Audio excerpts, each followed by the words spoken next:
Hey, what's going on, guys? Alfa here, and welcome back to another episode of my F1 2018 career mode, episode number 30 today for the Austrian Grand Prix. If you guys did miss the French GP episode uploaded yesterday, be sure to go check that one out before you see this one. McLaren ended up having a very good time there at that episode, so definitely one to watch out for, especially if you're a Fernando Alonso fan. But going into this one then, we have some big news. So, new patch has been unveiled for F1 2018, so that is not only changing a lot of fixes, hopefully, and optimizing the game, but also at the same time, they also adjusted some of the cars. Also, the cars actually got updated with new liveries and updated sponsors, and also some of the cars, when they have new aerodynamic parts, they've been modeled onto the car. So my Haas car will actually end up looking a little bit different when we get onto the actual onboard gameplay later in the episode. But the big change, really, for me, for the career mode, is some of the buffs and nerfs for some of the cars. If you don't know what that means, a buff is obviously an improvement, and a nerf is a downgrade on the car. So a few different teams got buffed, and a few teams got nerfed in this update, and so I'm going to try and show you a comparison, because I actually thankfully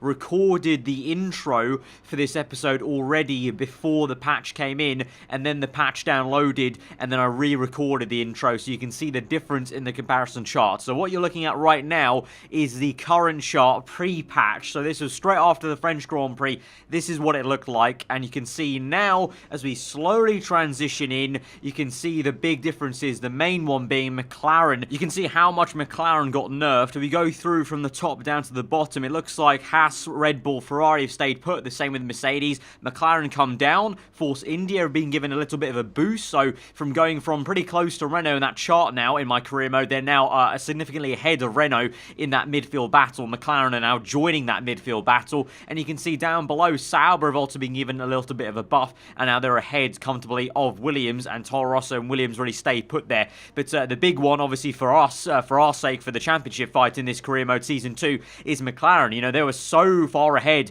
of Mercedes, and actually pre-patch, if you look on the left-hand side, the comparison, left-hand side's pre-patch and right-hand side's post-patch, McLaren were almost catching Ferrari, or set to catch Ferrari here at Austria going into this one, but then the patch downloaded, and now for the Austrian Grand Prix, McLaren face an uphill battle of maybe battling the Mercedes once again, and trying to get kind of ahead of them, if that's even a word, you know, re-upgrade and try and, you know, bolster their car even more to actually fully get back up to where they used to be. So kind of a bit of an odd situation. I'm a little bit irked by it, to be honest, because obviously last episode, spoiler alert now, McLaren obviously won their very first Grand Prix in the career mode ever with Fernando Alonso. It was looking so great to be maybe a true 5-team scrap for the top 10 every single race then, and now McLaren have been nerfed down to the point where they're going to be maybe struggling to even keep out of the Force Indias, depending on the circuit type, obviously, because you know, Force India still has a very good engine underneath it. Obviously, McLaren, I think McLaren have retained that they've got maybe the best, or maybe the second best engine on the grid still. I think with the nerf, they got nerfed a little bit on the engine front as well.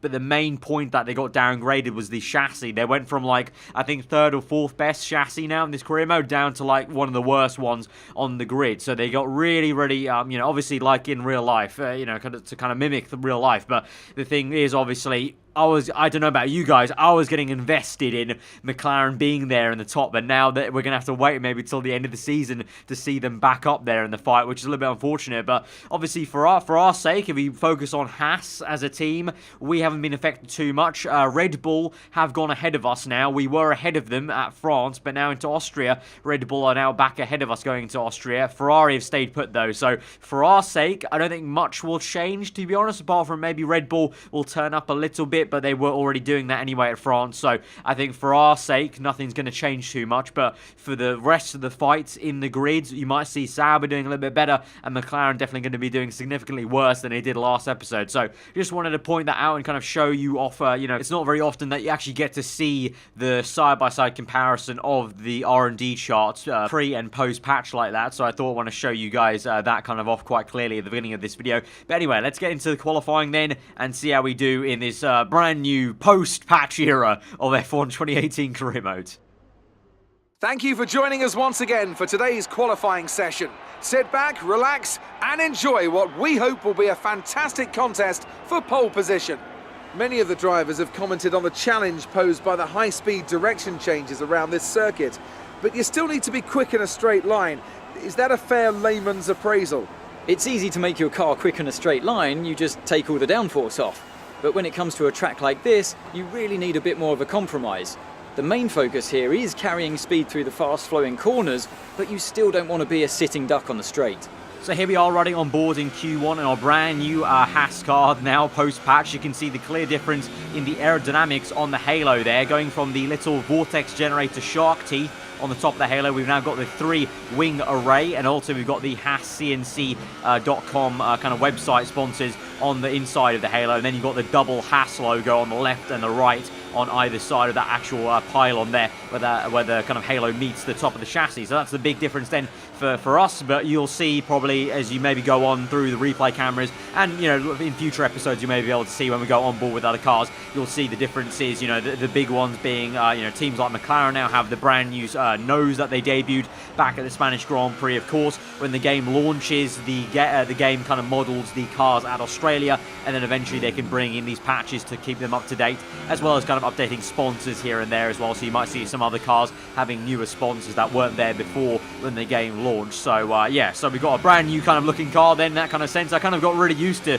the kind of plainer looking halo on the Haas, but I'm sure it won't take too long for us to get used to this new kind of more aerodynamic looking halo. And definitely, I don't know, it feels like an upgrade almost, kind of like it's a visual upgrade, but it kind of feels like now our cars actually had an actual aero update in a way, in a funny kind of way like that. So we're now moving into Q2. We've got a bit of traffic there with Valtteri Bottas' Mercedes on the inside. We lock up on the front right, and that's not really great for us, of course, so we need to start on this set of tyres, and so I got a bit peeved off with Valtteri, so I'm going to kind of intentionally back off on the rest of this lap really as we go towards the last sector, and I know I'm going to have to use another set of ultra soft tyres. So I was a little bit annoying. I was going to get, you know, lose at least 1/10 there with Bottas, you know, going a little bit wider, going around the outside, but then I lost even more time locking up, and then at the end of the sector just gave up with it. But obviously Q1 was a formality, but now I'm going to have to burn up another set of ultra soft tyres, so we go wide even. I'm just going to lift off towards the line really, just give us a kind of yardstick then to kind of see on the top right how much we're improving by. And so as we go on to the second flying lap, then a brand spanking new set of ultra soft tyres. Obviously we have to start in this set, so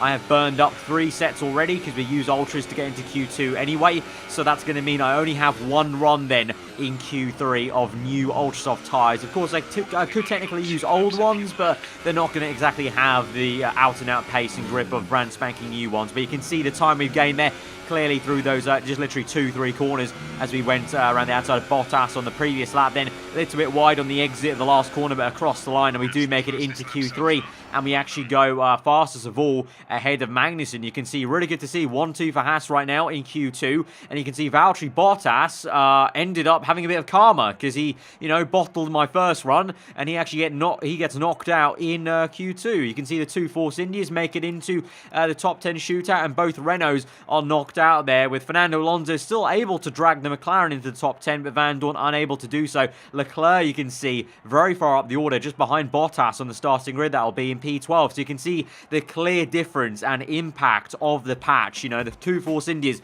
comfortably into the top 10, both Renaults not, one of the McLarens in, and the Sauber of Leclerc so far up the order.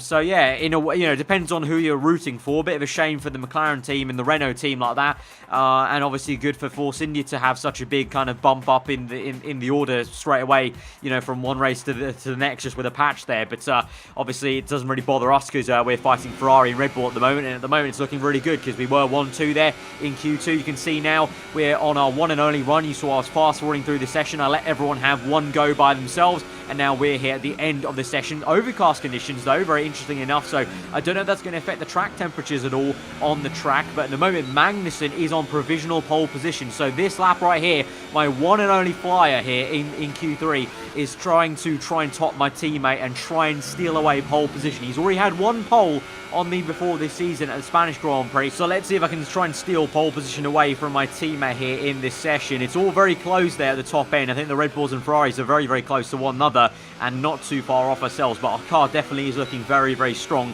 and in a bit of a class of its own almost, with maybe 1/10 over the Red Bull car and the Ferrari. So I think if anyone's going to spoil the party for Magnussen, it's going to be me. We lost a bit of time maybe on the exit of turn 1, and also here through that next right-hander into sector 2, maybe not as tight as I wanted it to, but so far pretty tidy lap here, trying to chuck the car a little bit tighter than I did in Q2, especially on this next left-hander, trying to go a little bit earlier on the left-hander. Don't want to kind of scrub off wide too much there and get on the curbing on the right, and definitely lost some time in Q2 as we get through now to the last 2 corners. Obviously a very very short lap here at Austria. Chuck it in 6th gear, but oh, we go way too hot into that. Lose time by going wide, and again, wide again in the last corner, and then it's going to be across the line, and it's only going to be P6. And even though we're only 2 and a bit tenths off my teammate, it's all the way down to P6. That's how close it is. Look at that. From pole position down to P6.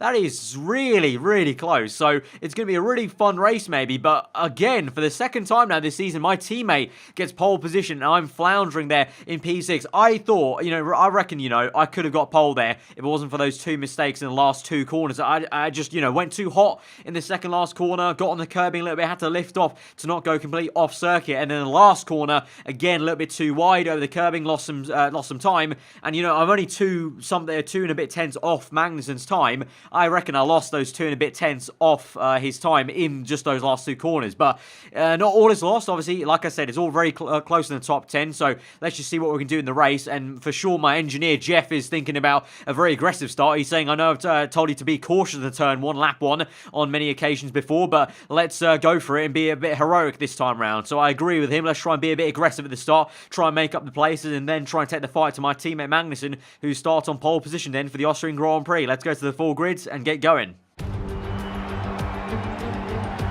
Good afternoon and welcome to Spielberg, and to a circuit that in one form or another has held every Austrian Grand Prix in the championship, except the very first back in 1964. It was at this race that John Watson lost a bet and his beard when he took Team Penske's only F1 victory in 1976.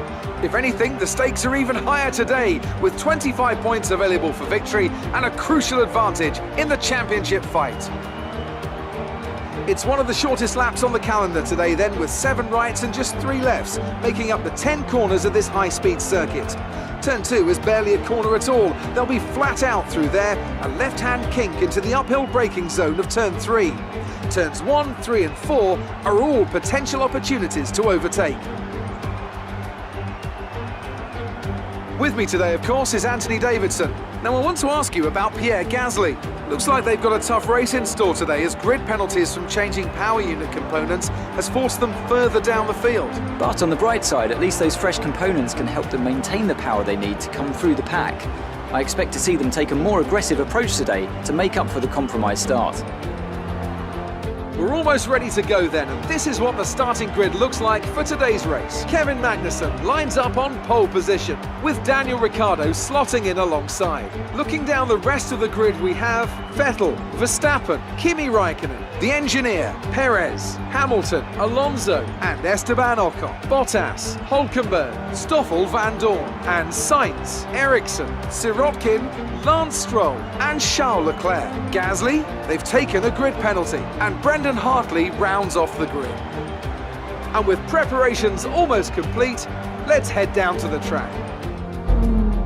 So we talked about heroics and being more aggressive on lap 1 here to try and make up these positions from P6, but at the same time, we're going to be a bit more aggressive on the strategy as well. I'm thinking rather than the bog standard 1-stop ultra soft tyres to the soft tyres, we're going to go for the 2-stop today onto 2 sets of super soft at the end of the Grand Prix. After a shorter first stint, we're going to fill up the car quite heavy on fuel, which means we can use rich mix for most of the race. And you saw quite clearly from Magnussen's pole and also the 1-2 in Q2 as well, that the car has the raw pace to, again, like Canada, maybe pull off the 2-stop, even with some traffic, with some 1-stoppers. So that's the hope. We can get through that and we can be as aggressive as we mean to set off here on lap 1. And let's try and really take the fight to our teammate if we can, hopefully, today as we go to 5 red lights at a very gloomy Austrian Grand Prix. And the lights are on for an age. They're finally out and we're underway. It's a bit of a shaky start there, a bit cautious, but into turn 1, take it nice and easy, but then aggressive on the exit, nice and punchy onto the apex, and there we go to the undercut line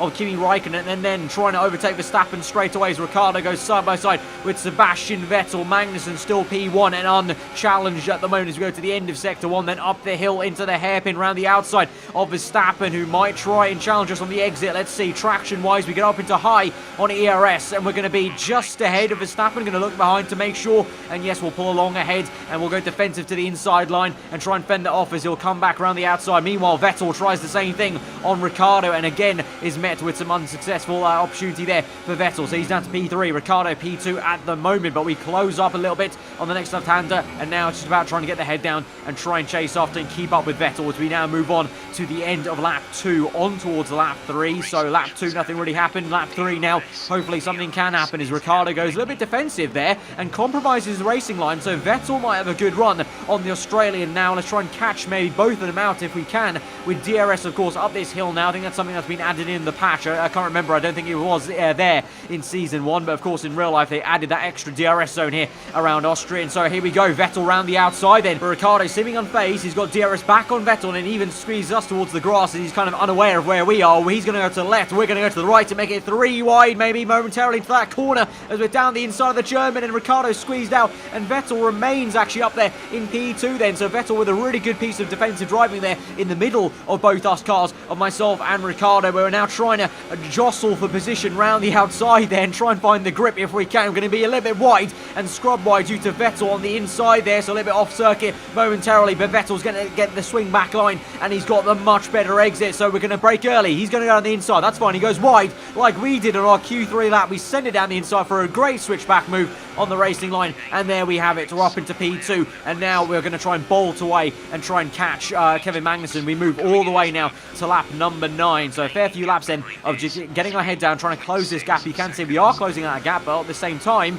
you saw that little twitch of oversteer on the exit of turn 1. The tyre wear is starting to kick in already, and so that's a kind of double kind of thumbs up then for me in my mind that we should do the 2-stop here, because it looks like actually I'm struggling maybe on my tyres more than Magnussen is at the moment, because I started to catch him, but in this last 2 laps, lap 8 and now lap 9, the kind of gap remained the same. So I think maybe my setup and driving style around Austria definitely is maybe pushing the tyres more into the surface than Magnussen's car. So he's going to continue on, all of them continue on for a apparent 1-stop it looks like. I don't know, we'll have to see if any of the top guys also come in on the next lap, on lap 10 maybe. I don't know, maybe the Red Bulls or even behind them the Mercedes cars. We haven't really seen the Mercedes have not really featured in this race at all, actually, is, you know, obviously showing off the fact they really haven't done any upgrades this season, and it's been a very backward season for them, the reigning world champions of Hamilton and Mercedes in the constructors. But we're out then in P17 now on lap 10, so plenty of places to make up, and so this is the traffic. This is the most crucial part of the Grand Prix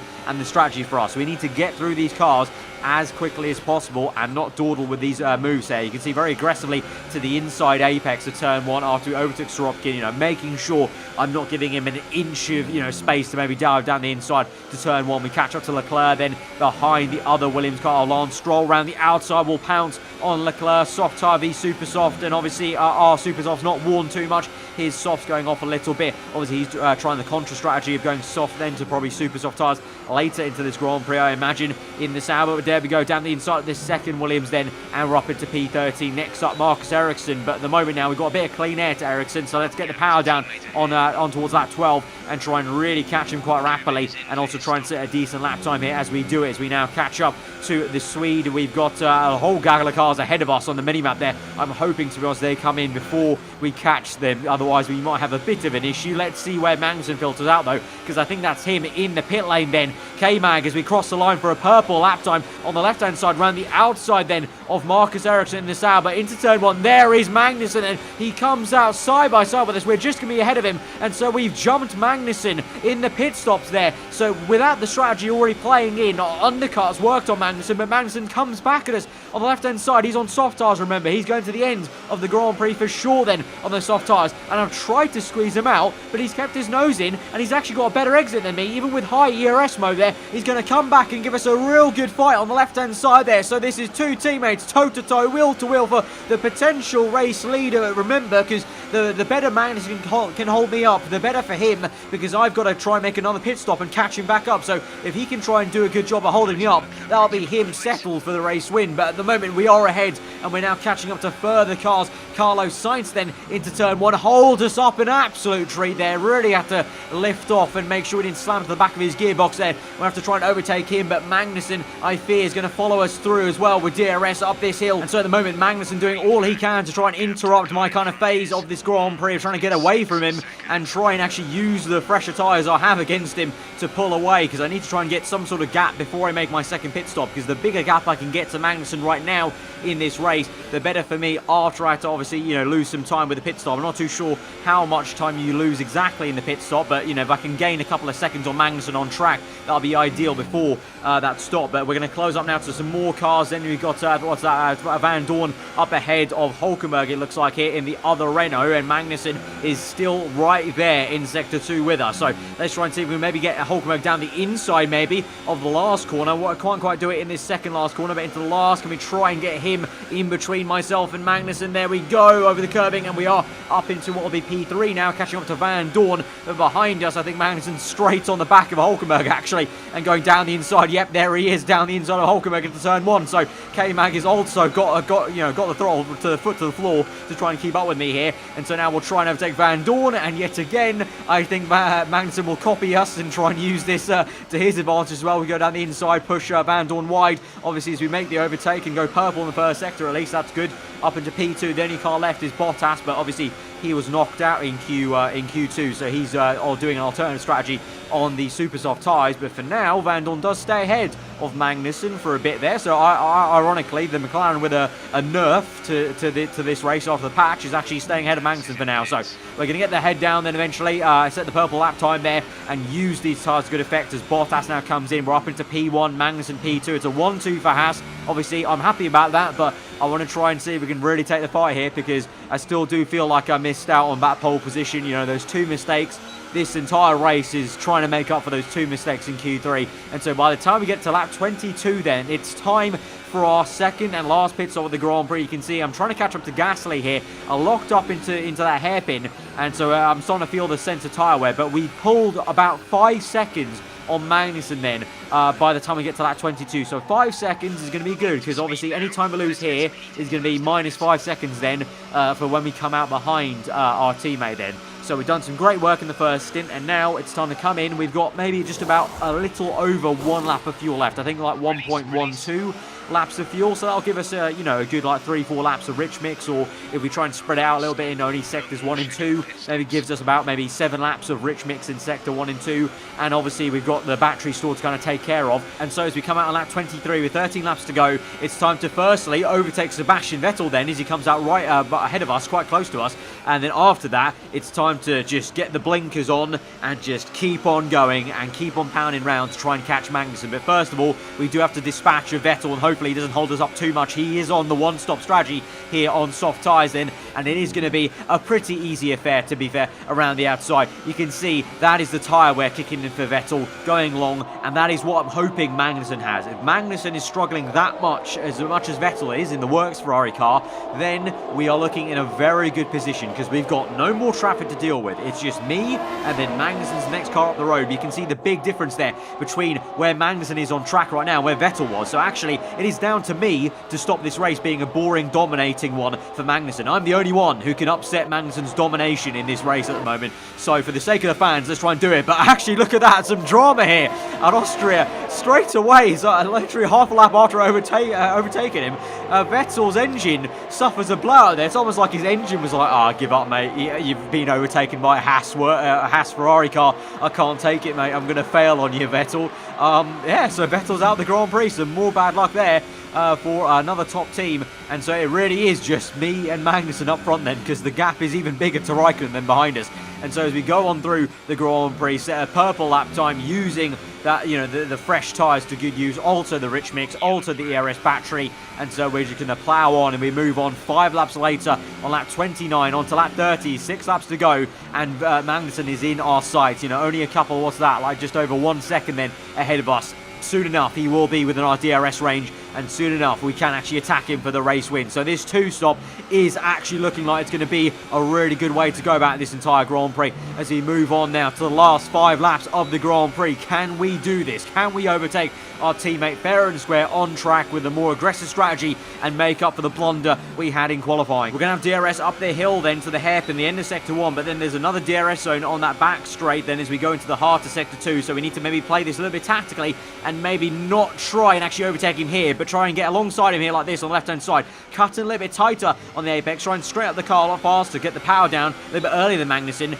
and then try and catch him here. DRS open, ERS also on to high in overtake mode, trying to see if he can do this, but Magnussen equally is going to be deploying some ERS. You can see, actually, I've not really caught him there, actually, so I think Magnussen must have bumped it up into hot lap or overtake mode, try and defend from me. Fair enough. Also, at the same time, I haven't bumped up into rich mix quite yet, because I'm still a bit worried about using all of it, but also at the same time, you know, patience. Eventually, I feel like we will get him. We just need to wait for the right time to pop, you know, stuff like rich mix, and the right time to really use all the ERS to good effect. So we're still keeping a lot of battery store here. Can we try down the inside? Maybe have a very good run there. You know, the slipstream there was so powerful, but you can see on the curbing, I just lose the back end a little bit. I have to go opposite lock in that corner and stick behind Magnussen once again. So K-Mag, he's not feeling the pressure so far. I really am trying to do a bit of an under pressure episode, a bit of into the barrier here at the moment, trying to overtake Magnussen, but at the moment he's still not cracking, and so we're right up his gearbox now for the second time as we go up the hill towards the end of sector 1. Where will we go? To the inside again on the left hand side, on the outside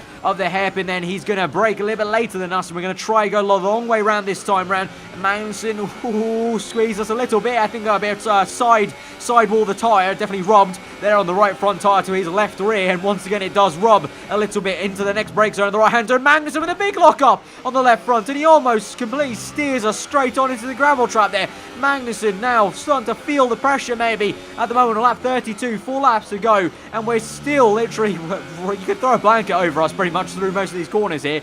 And at the moment, it's still nose-to-tail stuff. And so I get Gunther Steiner on the pit wall. He's definitely maybe a little bit nervous, and maybe the leg twitching is coming out. Maybe the biting of the nails is coming out at the moment there on the pit wall, as we're getting very, very close to some sort of incident. I really hope that doesn't happen. I want the 1-2 to stay. I just want to overtake Magnussen. But to be fair, I am actually trying as hard as possible to overtake him. I literally just can't at the moment. He's doing a great job. We try around the outside now, turn 1. Maybe slow him down to the apex. That might be the chance to finally do it. But again, he gets good traction. I think again he's on a higher ERS mode to get the oomph out of that corner, and so up the hill again we'll go, this time to the inside now. Can we finally do it? Squeeze him out on the exit as we open up the steering wheel, but again look at that, he gets the elbows out and gets the better traction momentarily, but this time round now up into high, DRS trying to squeeze him on the left, but he's still there. He's kept his nose in and have to wait till the inside line. We lock up now, not as dramatically as Magnussen before, but that scrubbed us off a little bit wide, and that's pushed Magnussen off wide, and that is going to be the race-winning move there as we move on now to the last lap of the Grand Prix, and it's going to be the victory here against our teammate here. A thoroughly good battle there for, what was it, 2-3 laps there on lap 30 to lap 33, but we are going to win the Austrian Grand Prix, but even more so take home a really nice 1-2 once again for Haas F1 team. Fantastic, you won the Grand Prix.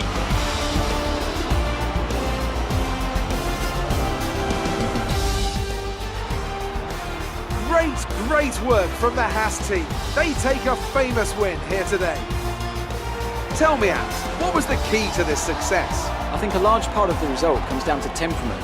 They were able to keep their heads when everyone around them was losing theirs, and that's allowed them to get the best out of the car, to maximise the strategy, and to stay out of trouble. There aren't many teams, you know, as they come out onto the podium now, who could do what Haas have managed to accomplish here. It's hard to believe just how competitive they've already become. An amazing victory.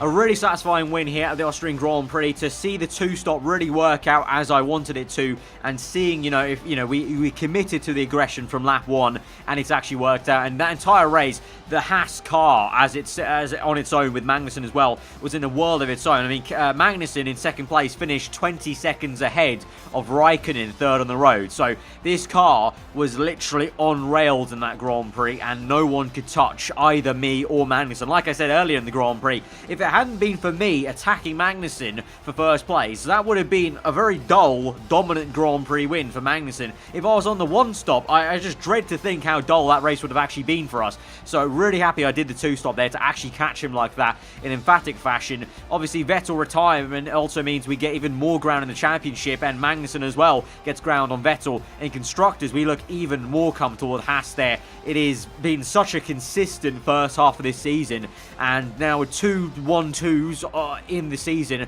I think you can say we're fully, cementing ourselves as a top team now in the career mode here. So let's go to the final questions then before we end out the episode. The fans really seem to enjoy that. You made it look easy. It doesn't get much better than a win at this track, does it? So it's going to have to be the obvious meme answer. The best fans here. Do a bit of a Hamilton. They've got the best fans here. Every single circuit has the best fans. Got to answer the top one there and also increase the team rate. What do you think made the difference between this weekend and last weekend? So obviously, like I said, the car was on rails pretty much in that Grand Prix, especially on the super soft tyres. So going to, bump up the morale of the aero department by complimenting them on the right-hand side there. It's safe to say you're smashing everyone's expectations, isn't it? Going to be a bit showy with this answer and say they should expect more. Then be a little bit tongue-in-cheek, a little bit cocky as well. Obviously, you've been going pretty well in the last 3 episodes, so yeah, they should expect more from us. You really cut your way through the field today. What was your strategy? And finally, I'm going to talk about the car being nimble and light as well, try and boost her up the chassis department as well. That'll be the morale boost they kind of want and need. Great. Well, that's everything. And so with that, that's going to be the end of the episode. A thoroughly enjoyable one for the entire Haas team. 1-2 pole position. Obviously, Magnussen will be a bit disheartened that he didn't get pole to the win. But obviously, we pulled off what was a very good, in the end, aggressive strategy. So guys, if you did enjoy the episode, smash that like button. Let me know what you thought in the comments below. If you're under and here to get subscribed for weekly Formula One content. I've been Alfa. Have a good rest of the day, and we'll see you guys next time. Goodbye.